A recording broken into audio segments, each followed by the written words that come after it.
Hello everyone, welcome to my YouTube channel. We are study Rashmi Raturi.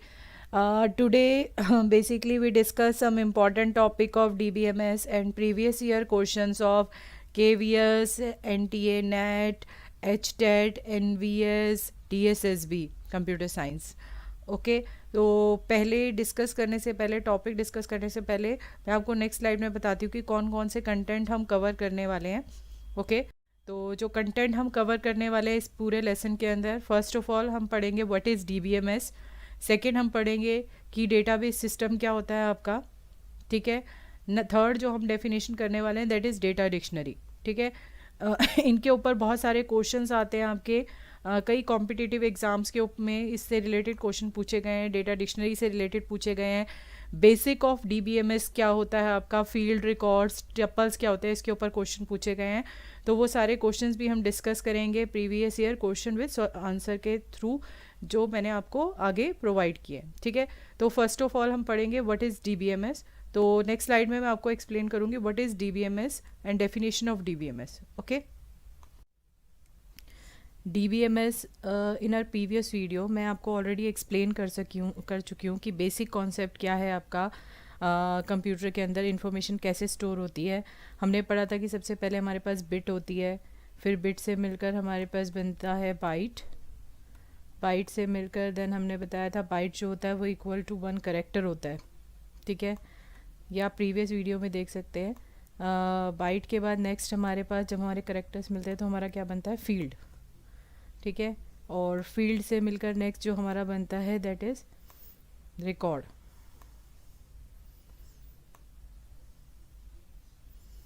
फिर record के बाद next हमारा बनता है फाइल, और फाइल से मिलकर नेक्स्ट हमारा बनता है डेटाबेस.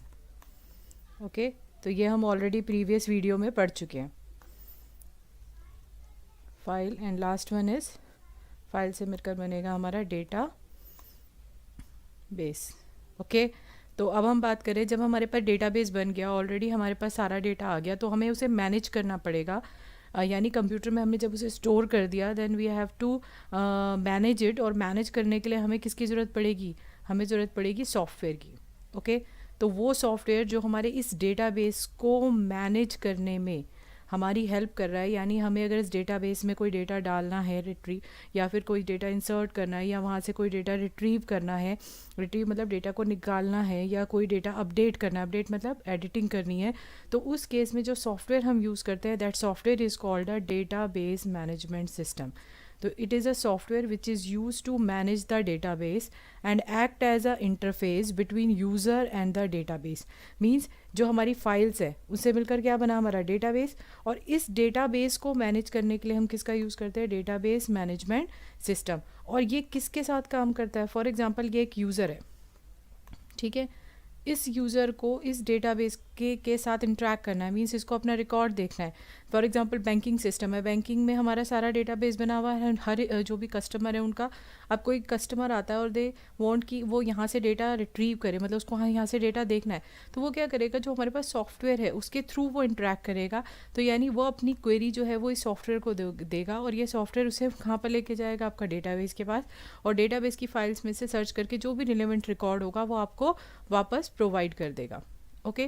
तो यानी ये इस डेटाबेस और यूज़र के बीच में किस तरीके से काम कर रहा है, एक इंटरफेस. इंटरफेस क्या होता है, जिसके थ्रू हम इंटरेक्ट कर रहे हैं. फॉर एग्जांपल अगर दो पर्सन आपस में बात करें तो एयर उनके बीच में क्या है, एक इंटरफेस की तरह. तो सेम यहाँ पर भी इस यूज़र और इस डेटाबेस के बीच में जो इंटरफेस की तरह काम कर रहा है वो कौन है, आपका डेटाबेस मैनेजमेंट सिस्टम. तो DBMS is basically a software which is use to manage the database and act as a interface between user and the database. Okay. Next some popular databases हम जो अभी यूज़ करते हैं that is Microsoft Access, Oracle, SQL server and many more. For example DBase, FoxPro, ये सारे क्या हैं हमारे some popular database management system software. Okay. Next what is database system. अब ये हम बात कर रहे थे डेटाबेस मैनेजमेंट सिस्टम की. ठीक है. ये यानी वो सॉफ्टवेयर जिसके थ्रू हम डेटाबेस को मैनेज कर रहे हैं. अब एक ऐसा कंप्यूटर जिसमें हमने एक डेटाबेस स्टोर कर दिया, यानी अपनी सारी फाइल स्टोर कर दी, प्लस उसको मैनेज करने के लिए मैंने क्या डाल दिया, उसके अंदर एक सॉफ्टवेयर डाल दिया. जो सॉफ्टवेयर क्या है, आपका डेटाबेस मैनेजमेंट सिस्टम. ठीक है. अब ये दोनों हो गया हमारा, इसके साथ वो खुद अपना क्या है, एक हार्डवेयर होगा, यानी उसमें मॉनिटर लगा होगा, कीबोर्ड लगा होगा, हार्ड डिस्क लगी होगी, तो वो क्या हो गया हार्डवेयर, और उसे इंटरेक्ट कौन करेगा, यूज़र।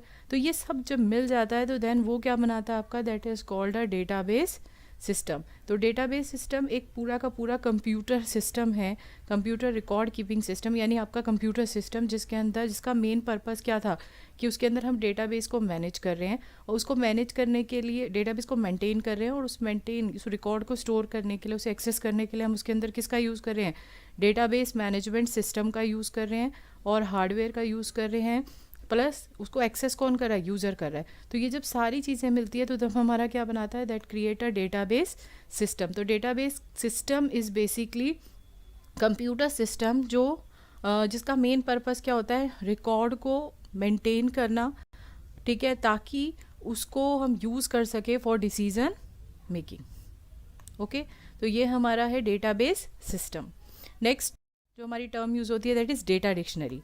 बहुत इंपॉर्टेंट टर्म है ये, जो यूज़ की जाती है डेटाबेस के अंदर।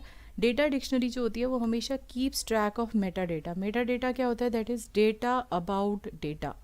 डेटा अबाउट डेटा क्या होता है हमारा, डेटा अबाउट डेटा। हमें सिर्फ ये ध्यान रखना है कि जब भी हम डेटा डिक्शनरी की बात करेंगे देन हम बात करेंगे मेटा डेटा की, और Meta data is data about data. तो डेटा अबाउट डेटा क्या होता है, जिसमें हमारे पास आता है रिलेशन का नाम। रिलेशन के इसको कहते हैं हम RDBMS के अंदर रिलेशन का मतलब होता है टेबल, यानी टेबल का नाम। एट्रीब्यूट का मतलब कॉलम्स का नाम, उस कॉलम में किस टाइप की वैल्यू स्टोर होगी, उसके ऊपर हम क्या क्या रूल्स अप्लाई करेंगे। कंस्ट्रेंट्स का मतलब क्या क्या रूल्स अप्लाई की, और कौन कौन से यूज़र उसे इन्फॉर्मेशन को, कौन कौन से यूज़र उस टेबल को यूज़ करें। तो ये सारी इन्फॉर्मेशन जिस जगह पर स्टोर, जो ये इन्फॉर्मेशन है ये क्या कहलाती है, मेटा डेटा। और जिस जगह पर ये स्टोर होती है that place is called a data dictionary. Data dictionary को हम और क्या कहते हैं, we called it system catalogue. और किसी भी DBMS सॉफ्टवेयर का ये एक बहुत ही इम्पॉर्टेंट इंटीग्रल, मतलब बहुत ही इम्पॉर्टेंट पार्ट है किसी भी डेटाबेस मैनेजमेंट सिस्टम का। कौन, डेटा डिक्शनरी। तो data dictionary is keep track, track मतलब रखना, किस चीज़ के बारे में, इंफॉर्मेशन, मेटा डेटा के बारे में। जैसे फॉर एग्जांपल यहाँ पे टेबल देख रहे हैं, ये टेबल है स्टूडेंट। इस स्टूडेंट टेबल के अंदर रोल नंबर, नेम, क्लास है। मैंने 2 रिकॉर्ड एंटर किए हैं इसके अंदर, रोल नंबर 101 एंड 102। ठीक है, हमें पता है ये टेबल नेम है, टेबल नेम। नेक्स्ट इसके एट्रीब्यूट्स कौन कौन से होंगे, यानी फील्ड कौन कौन सी है इसके अंदर, रोल नंबर, नेम, क्लास। ठीक है, रिकॉर्ड कौन से, ये वाले, एंड ये पूरा क्या कहलाता है आपका डोमेन। तो इसकी जो डेटा डिक्शनरी होगी वो किस तरीके से होगी, इस तरीके से कि इस टेबल का नाम क्या है, स्टूडेंट। इसमें नंबर ऑफ कॉलम्स जिसको हम क्या कहते हैं, एट्रीब्यूट्स कितने हैं, 3। नंबर ऑफ रोज यानी रिकॉर्ड्स कितने हैं, 2। प्राइमरी की अगर हम पढ़ेंगे तो मैं आपको बताऊं, प्राइमरी की क्या होती है, किसी भी टेबल के अंदर वो कॉलम जिसके अंदर कभी भी वैल्यू रिपीट नहीं हो सकती, या वो कॉलम जिसको आप कभी भी नल नहीं छोड़ सकते। नल मतलब जिसके अंदर कभी भी आप ब्लैंक वैल्यू नहीं छोड़ सकते, वो क्या कहलाती है आपकी, that is called a primary की। फॉर एग्जांपल जैसे किसी क्लास के अंदर जब तक रोल नंबर नहीं होंगे तब तक वो स्टूडेंट अलाउ नहीं होगा, यानी पहले हम रोल नंबर असाइन करते हैं देन वो क्लास में आता है, तो वो रोल नंबर क्या है आपका, प्राइमरी की। और जब भी मैं उसे डेटा सर्च करूँगी तो मुझे हमेशा एक ही स्टूडेंट का रिकॉर्ड मिलेगा, एक से ज़्यादा स्टूडेंट का रिकॉर्ड नहीं मिलेगा, तो वो क्या कहलाएगा आपका, that is called a primary की। फॉर एग्जाम्पल जैसे अगर मैं नाम से सर्च करती हूँ रिकॉर्ड, तो क्या होगा, राज नाम के हो सकता है 2 स्टूडेंट्स हो मेरे पास, लेकिन अगर मैं किससे सर्च करती हूँ रिकॉर्ड, रोल नंबर से, तो मुझे A101 पे सिर्फ एक ही स्टूडेंट का रिकॉर्ड मिलेगा।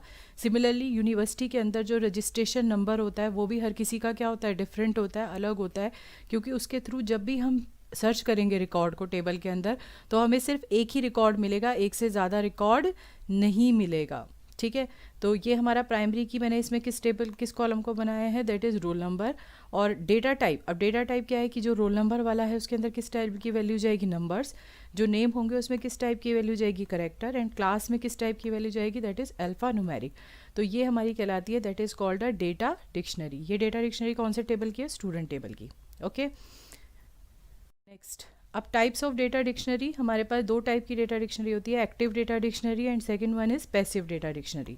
ओके, एक्टिव डेटा डिक्शनरी जो होती है उसको DBMS खुद मैनेज करता है, यानी उसको मेंटेन करने का काम DBMS सॉफ्टवेयर का खुद होता है। इसी वजह से जो हमारी एक्टिव डेटा डिक्शनरी है वो हमेशा अप टू डेट रहेगी और ऑलवेज कंसिस्टेंट मतलब सेम रहेगी विद करंट स्ट्रक्चर। यानी अगर टेबल के अंदर 3 कॉलम है तो आपको डेटा डिक्शनरी में 3 ही कॉलम मिलेंगे। अगर उसमें चेंज करके 4 कर दिया तो डिक्शनरी में भी नंबर ऑफ कॉलम्स कितने हो जाएंगे आपके 4।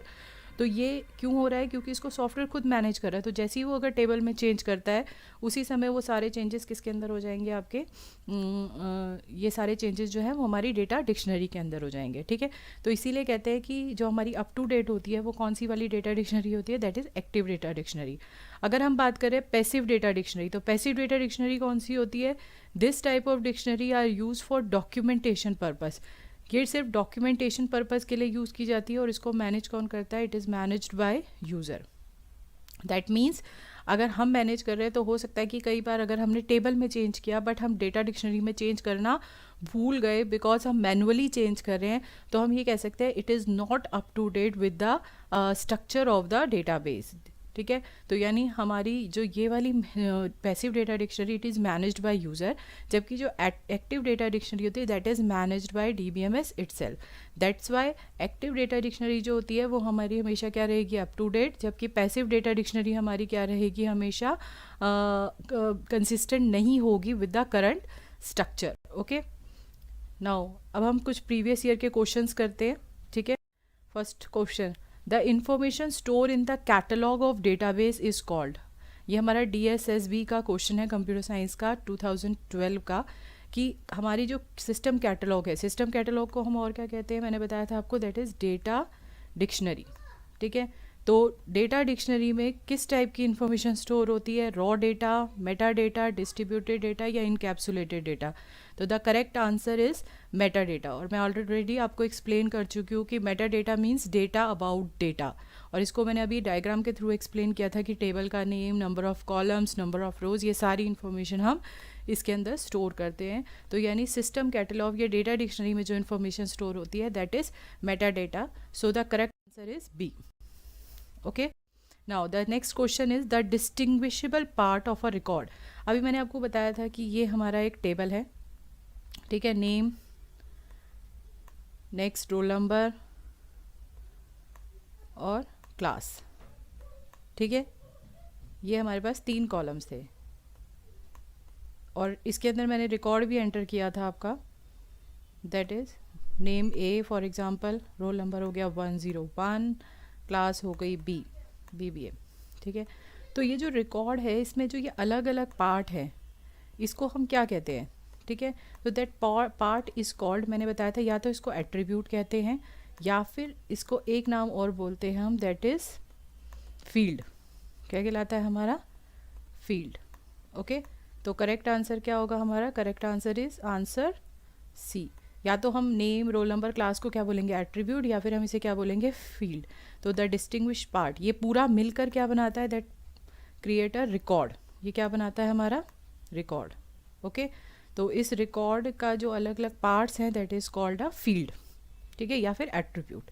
तो यहाँ पर एट्रीब्यूट नहीं दे रखा, then correct answer is C, that is field. और ये KVS कंप्यूटर साइंस 2016 का क्वेश्चन है। Okay, next, the column of a table is also referred as. अभी मैंने आपको एक्सप्लेन किया था कि जो कॉलम्स होते हैं टेबल के अंदर उसको हम क्या कहते हैं? That is called a attribute. ठीक है, और the collection of field are called, collection of field क्या कहलाएगा हमारा? That is called a record. अभी हमने प्रीवियसली मैंने बताया नेम, रोल नंबर, क्लास, ये पूरा मिलकर, ये नेम, रोल नंबर, क्लास क्या है हमारी? फील्ड या एट्रीब्यूट, और ये पूरा मिलकर क्या बना रहा है? That create a record. तो करेक्ट आंसर इज C। तो जो थर्ड है उसका करेक्ट आंसर होगा A, और जो फोर्थ है उसका करेक्ट आंसर होगा C। ओके, आई होप आपको ये लेक्चर पसंद आया होगा। Please subscribe and like my channel. We are study Rashmi Raturi for better education. Thank you so much.